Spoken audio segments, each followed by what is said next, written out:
이 시간 말씀은 레위기 1장 1절서부터 9절입니다.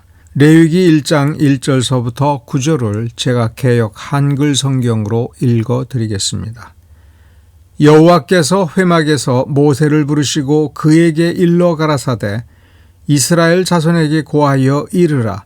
너희 중에 누구든지 여호와께 예물을 드리려거든 생축 중에서 소나 양으로 예물을 드릴지니라. 그 예물이 소의 번제이면 흠없는 수컷으로 회막문에서 여호와 앞에 연납하시도록 드릴지니라. 그가 번제물의 머리에 안수할지니 그리하면 연납되어 그를 위하여 속죄가 될 것이라. 그는 여호와 앞에서 그 숫송아지를 잡을 것이요 아론의 자손 제사장들은 그 피를 가져다가 회막문 앞 단 사면에 뿌릴 것이며 그는 또 그 번제 희생의 가죽을 벗기고 각을 뜰 것이요 제사장 아론의 자손들은 단 위에 불을 두고 불 위에 나무를 벌려놓고 아론의 자손 제사장들은 그 뜬 각과 머리와 기름을 단 윗 불 위에 있는 나무에 버려 놓을 것이며 그 내장과 정갱이를 물로 씻을 것이요 제사장은 그 전부를 단 위에 불살라 번제를 삼을지니 이는 화제라 여호와께 향기로운 냄새니라. 신약 성경 빌립보서에는 향기로운 제물이라는 말이 나옵니다. 향기로운 제물. 빌립보서 4장 18절의 말씀을 잘 보면 이 향기로운 제물에서 이 제물이라는 말에는 향기로운이라는 형용사 말고도 두 개의 좀 긴 형용사가 붙어 있습니다. 하나님께서 받으실 만한 하나님을 기쁘시게 하는 제물 이렇게 되어 있습니다. 빌립보서 이 말씀만 보면 제물이 향기로운, 제물이 하나님께서 받으실 만한 것, 제물이 좋다. 하나님께 드려지는 그 제물이 아주 특별한 것이다 라고 하는 말이 될 수가 있습니다. 그런데 여기서 향기로운이라는 말이 매우 중요한 것은 하나님께서 받으실 만한 이라는 표현이나 하나님을 기쁘시게 하는 이라는 표현은 정말 그 제물 자체의 가치, 그 제물의 특별성을 가지고 이야기하는 것처럼 느낄 수가 있으나 향기로운이라는 말은 냄새입니다. 실제로 유오디아라고 하는 헬라어 단어를 썼습니다. 좋은 냄새를 가리킵니다. 좋은, 향내가 나는, 단맛이 나는 이라는 단어에서 나온 헬라어 단어입니다. 그래서 좋은 냄새가 나는, 향기로운 이 번역 좋습니다. 한글 성경을 보면 이렇게 제물이라고 하는 제사로 드리는 그 제물, 여기에 초점이 있는 것 같으나 킹 제임스 영어 성경을 보면 달콤한 냄새가 나는 향기로운 향기, 이렇게 향기가 하나님께 드려지는 그 무엇, 제물과 동격으로 쓰여져 있습니다. 희생 제물, 여기에 형용사가 두 개가 붙어 있습니다. 하나님께서 받으실 만한 것이고 즐거워하실 만한, 하나님을 즐겁게 해드릴 만한, 그러니까 희생 제물과 향기. 그러면 또 영어를 공부하면 고민이 됩니다. 명사가 두 개가 콤마로 찍혀져 있습니다. 향기, 제물. 그러면 제물이 향기로운 것인가? 향기가 제물인가? 고민을 해봐야 됩니다. 고민하지 않으면 우리는 당연히 냄새는 그 제물이 뿜어내는 향취라고 생각할 수가 있고 본질이 제물이라고 될 수 있습니다. 바울은 왜 이 예물, 에바브로디도의 손을 통해서 건네온 이 헌금을 향기로운 제물이라고 했을까라고 할 때에 빌립보 교인들이 주었기 때문인가? 액수가 많아서인가? 지금 그런 식으로 말하고 있지 않죠? 왜 기뻐하는가를 여러분 그냥 읽으면 느낄 수 있습니다. 내가 구한 것이 아닌데 내게 모든 것이 있고 또 풍부하지만 그래도 너희들의 그 마음을 생각해 보니 그 마음이 거룩하기 때문에 하나님께 받으실 만한 예물이요 하나님께서 기뻐하실 만한 것이다라고 확신하고 있는 겁니다. 여기 이 제물에서 향기가 나는 겁니까? 드리는 사람의 아름다운 성의 때문에 향기로운 것입니까? 바울이 왜 기뻐했습니까? 이렇게 많은 돈을 주어서 기뻐한 겁니까? 아니죠. 바울이 부족함이 없을 거라고 알지만 그래도 함께하고 싶어하는 마음을 읽었기 때문에 바울과 함께하고 싶어하고 바울의 손을 통해서 복음이 전파되는 것이 너무나도 좋아서 기꺼운 마음으로 동참하는 마음으로 정말 하고 싶어서 이렇게 예물을 보냈기 때문에 바울은 그 마음에서 향기가 났다, 그 향기가 묻어있다라는 이런 식의 개념으로 이해하는 것이 차라리 좀 더 정확하지 않겠습니까? 현대역으로 쓰여진 다른 영어 성경에도 향기가 곧 재물이다 식으로 되어 있습니다. 오늘 읽은 본문 레위기 1장으로 가서 그 본문을 찬찬히 먼저 한번 살펴봅시다. 자, 레위기 1장 1절과 2절을 먼저 봅시다. 여호와께서 회막에서 모세를 부르시고 그에게 일러 가라사대 이스라엘 자손에게 고하여 이르라. 여기서 이 부분에 주의해야 될 것은 2절 이후로부터 나오는 그는, 즉 제사를 드리고 또 제사를 드릴 때에 그 제물을 죽이고 어떻게 하는 그가 모세와 동일 인물인 것으로 착각하기가 쉽기 때문에 그렇습니다. 모세를 부르시고 그에게 일러 가라사대, 모세를 부르시고 모세에게 말씀하셨다는 얘기입니다. 이렇게 말씀하셨습니다. 이스라엘 자손에게 고하여 이르라. 너희 중에 누구든지 여호와께 예물을 드리려거든, 여호와께 제사를 드리려거든. 그런데 기본적으로 지금 여기서 설명하는 건 번제입니다. 번제는 상번제, 항상 드리는 번제. 번제는 항상 드려야 되는 것이고 아침 저녁으로 무조건 드려야 되는 것이고 다른 모든 제사를 드리기 전에 기본으로 드려야 될 기본 제사입니다. 번제는 죽음을 의미하는 것이고 속죄를 의미하는 겁니다. 그런데 속죄를 해야 될 때, 기본 제사를 드려야 될 때 제법 잘 산다거나 제사장이거나 장로라고 한다면 기본적으로 소를 드려야 되는 겁니다.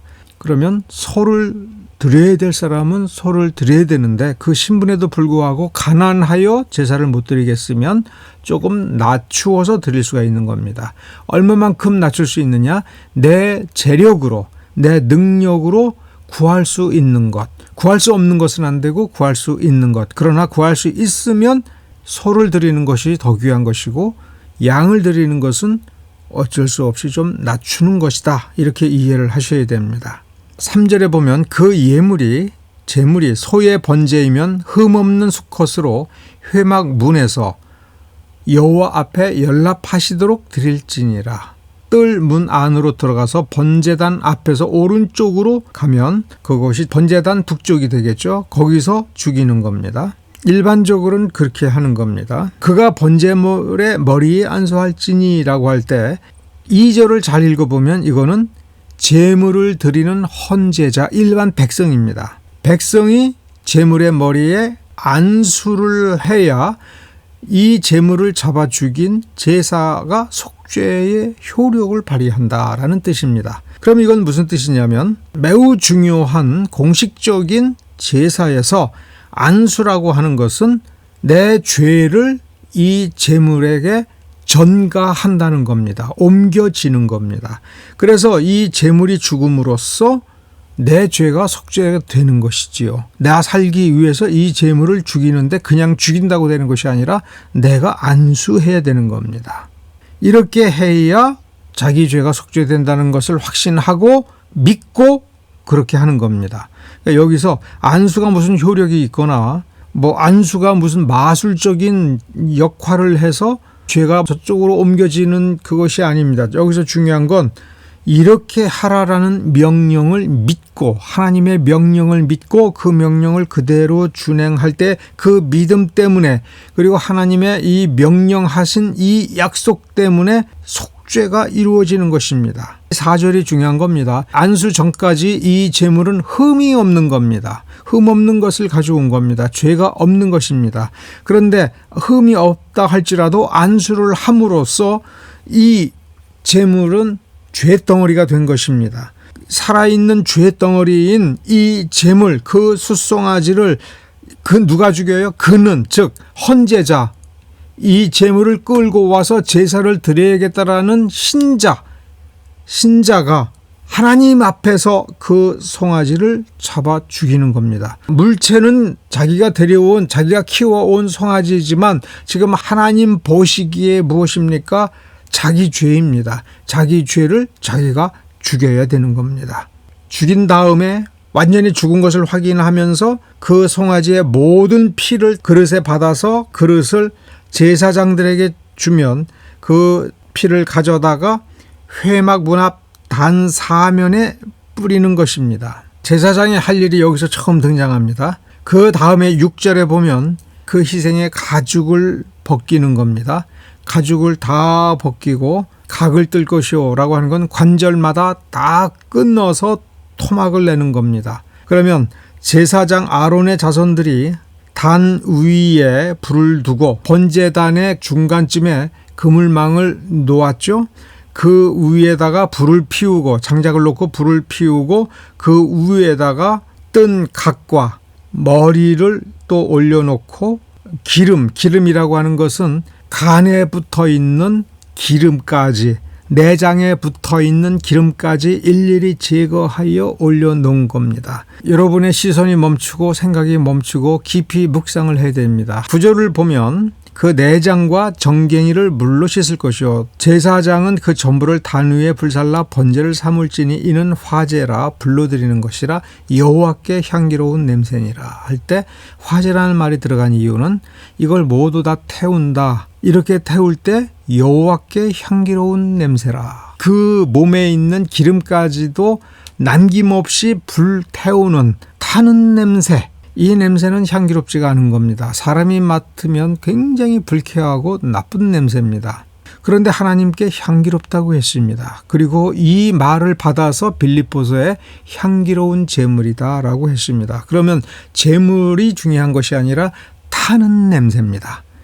하나님은 소가 탈 때에 야 소를 태웠구나 하면서 소니까 즐거웠다라는 뜻이 아닙니다.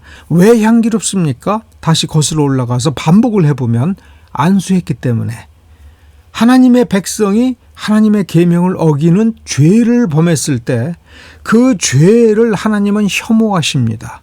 미워하십니다. 얼마나 미워합니까? 광야에서 죄 지은 백성들이 어떻게 멸망당하고 얼마나 끔찍한 죽음을 당했는지를 여러분 생각하셔야 됩니다. 죄를 지은 사람이 죽었다. 하나님이 죄인을 심판하셨다. 이렇게 단순하게만 생각하면 안 됩니다. 그 죽는 장면을 보셔야 됩니다. 죽은 그 모습은 얼마나 처참한 것입니까? 죽이는 자는 얼마나 철저하게 죽여야 되는 겁니까? 모세오경을 통해서 그리고 나아가서는 구약의 다른 부분을 통해서 하나님께서 심판을 하실 때에 얼마나 철저하게 심판하시는가? 그 죽음은 얼마나 지독한 죽음인가? 당한 사람은 얼마나 처참하게 당한 것인가? 그 처참함, 그 잔혹함, 그 철저함 속에서 우리가 뭐를 다시 또 읽어야 됩니까? 하나님께서 죄를 얼마나 미워하시는가? 죄의 그림자조차도 얼마나 혐오하시는가? 하나님께서 자기 백성들이 이 죄로부터 얼마나 멀리 떨어져서 죄를 전혀 알지 못하는 거룩한 백성이 되도록 하는 것을 얼마나 열망하시는가? 그 열망의 크기가 죄를 향한 증오의 크기이며 죄를 향한 분노의 크기이며 죄를 향한 심판의 크기라고 하는 것을 여러분 생각하셔야 됩니다. 우리는 부족합니다. 우리는 죄를 지을 수 있습니다. 인간은 약하기 때문에 그럴 수 있다. 그래서 우리는 서로 용서해야 된다라고 말을 하지만 그 말이 맞지만 그러나 우리는 잊지 말아야 될 것은 우리 안에 있는 죄의 흔적들, 죄의 그림자를 향한 하나님의 분노가 얼마나 크고 얼마나 강력하게 참고 계시는가. 그 분노를 쏟아낼 때에 견딜 수 있는 사람은 세상에 존재하지 않는다라고 하는 것을 여러분 기억하셔야 됩니다. 예수 그리스도가 십자가에 못 박혀 죽으시고 그 피를 흘리는 것이 하나님의 사랑이다. 하나님이 우리를 이렇게 사랑하신다. 하나님은 우리를 이렇게 붙잡으신다. 이렇게 죄를 용서해 주신다.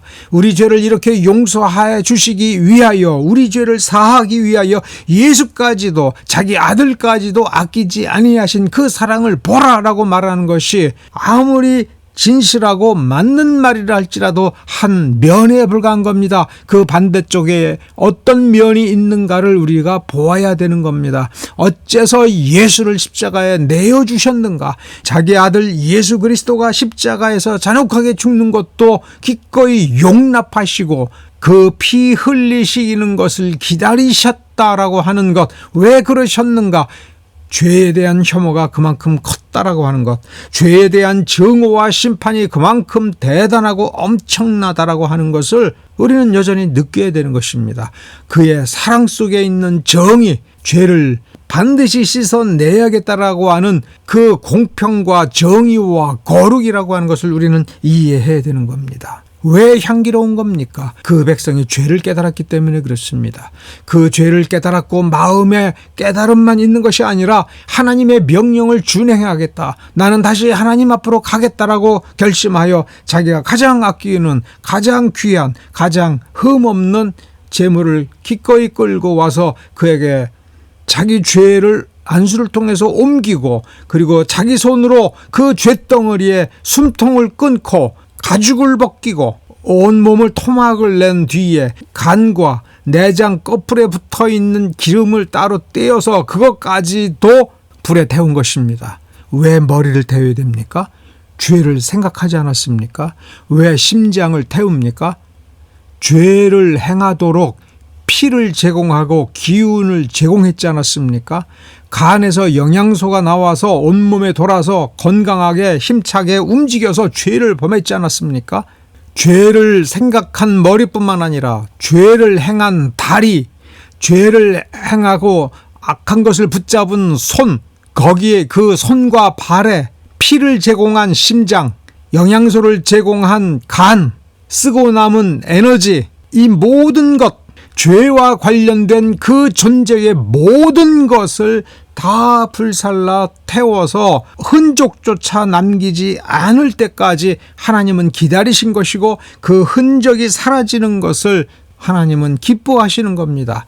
죄가 죽는 냄새를 기뻐하시는 겁니다. 죄를 없애버리는 냄새를 기뻐하시는 겁니다. 그러므로 우리가 하나님께 나를 드린다라고 할 때 내가 나를 드렸어, 세상에서 가장 귀한 내 생명을 드렸어가 아니라, 그런 내게 죄가 있는가? 하나님께서 받으실 만한 게 아니지요. 내가 하나님께 예물을 많이 드렸어, 하나님께 받으실 만한 것인가를 생각해 봐야 되는 겁니다. 그 대상자가 누구든지 간에, 신자가 어떻게 살았든지 간에 상관없이 자기 교회로 와서, 다른 교회가 아닌 자기 교회에 와서 자기에게 충성할 때 행복해하지 않습니까? 죄인 겁니다. 하나님께서 받으실 만한 것이 아니며 향기롭게 받아주시는 것이 아닌 것입니다. 향기로운 냄새가 나야 됩니다. 예수 그리스도의 냄새가 나야 됩니다. 죄를 씻은 냄새가 나야 됩니다. 그래서 죄를 불태우는 냄새가 나야 되는 겁니다.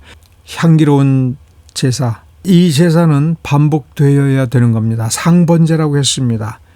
우리는 무속적으로 믿어서는 안 됩니다. 성경적으로 믿어야 됩니다. 그러면 성경적 회개는 바로 오늘 우리가 읽은 번제를 드리는 이 원리, 우리가 죄를 생각한 그 머리, 죄를 범하는 장소로 걸어간 두 다리, 죄를 행한 두 손, 죄를 행할 때에 그 두 손발이 움직이도록 피를 공급한 심장, 그 심장에 에너지를 주고 손과 발에 힘을 준, 영양소를 제공해 준 위장과 내장, 그리고 그로부터 얻은 기름, 에너지원이죠. 그리고 온몸에 돌고 있었던 피조차도, 남은 피 한 방울까지도, 땀 한 방울도, 오줌 한 방울도 그 존재를 구성하고 있고, 그 존재로 말미암는 모든 것을 다 태워야 되고, 모든 것을 하나님께서 정하신 대로 처리하고 처단해야 되는 것. 여러분은 철저하게 여러분의 죄를 처단했습니까? 여러분은 철저하게 여러분의 죄를 그야말로 참혹하게 자르고 불태워서 죄로 만들었습니까? 그것이 진짜 회개인 겁니다. 이 회개를 우리가 철저히 못하니 예수 그리스도의 능력이 필요한 것이고, 예수 그리스도의 능력은 우리가 예수를 믿음으로 말미암아 오는 것입니다. 예수를 믿고 사는 신자다, 예수의 몸이다라고 하는 이러한 당당한 고백을 하려거든 정말 내가 주님께 나를 드립니다라는 말 이전에 하나님의 말씀을 보면서 나의 행실을 어떻게 처단하는가, 내 죄를 얼마나 미워하는가, 하나님 보시기에 거룩한 존재로 살아가기 위해서 내가 얼마나 가슴을 졸이고 그래서 내가 무엇을 끊어내는가, 정말 성실하고 거짓 없이 정직하게 돈을 벌려고 얼마나 애를 썼는가, 어쩔 수 없이 유혹에 굴복했던 저 믿음 없던 저 연약한 모습을 버리고 믿음을 지키면서 열심히 어떻게 돈을 벌고 어떻게 아름다운 가정을 이루고 어떻게 하나님께서 기뻐하시는 가정이 되도록 하기 위하여 정말 잘 안 되는 것을 붙들고 몸부림치면서 해내려고 해서 결국 주여 내가 이렇게 주의 말씀에 부합하는 이 모습이 조금이라도 이루어졌습니다. 이렇게 고백하는 그러한 믿음이 될 것인가? 그러한 삶이 될 것인가? 어떻게 하면 우리 교회가 정말 어떤 누가 보기에도 부끄러울 것이 없는 그런 교회로 세우기 위하여 성실하게 헌신하고 성실하게 정직하게 바람직하게 하나하나의 행정을 바로잡아 나가는가? 우리가 다른 사람을 향한 말투가 얼마나 경건해지고 얼마나 겸손해지고 다른 사람의 인격을 얼마나 존중하는 그러한 모습으로 바뀌어져 있는가? 그렇게 바뀌기 위하여 우리가 어떻게 노력하고 있는가? 연약한 아이들, 연약한 노인들을 우리가 어떻게 대접하기 위하여 우리가 어떻게 우리 자신을 돌보는가? 이런 모습으로 사는 그것이 하나님께 향기로운 제물입니다. 이것이 하나님께 향기로운 냄새요. 이것이 하나님께 향기로운 제물이라고 하는 것을 생각하시기 바랍니다. 기도하겠습니다. 전능하신 하나님 감사드립니다. 주의 말씀을 읽어보았습니다. 주의 말씀을 묵상하였습니다. 주의 말씀을 깊이 생각하고 행동으로 옮길 시간이 되었습니다. 주님, 우리가 이렇게 이 말씀을 통해서 깨달음을 얻고 날마다 더욱 강건하게 죄를 처단하면서 철저하게 죄를 잘라내면서 불태우면서 살아가는 거룩한 삶이 되기를 원합니다. 하나님께 향기로운 냄새가 있는 것이 거룩한 삶이니 그 삶을 우리에게 허락하여 주시기를 간절히 바라며 우리 주 예수 그리스도의 이름으로 기도드렸습니다. 아멘. 지금 이렇게 주의 말씀을 붙들고 거룩한 예배를 드린 이 거룩한 무리들 머리 위에 하나님 아버지의 사랑과 주 예수 그리스도의 은혜와 성령 하나님의 교통하심이 영원토록 함께 할지어다. 아멘.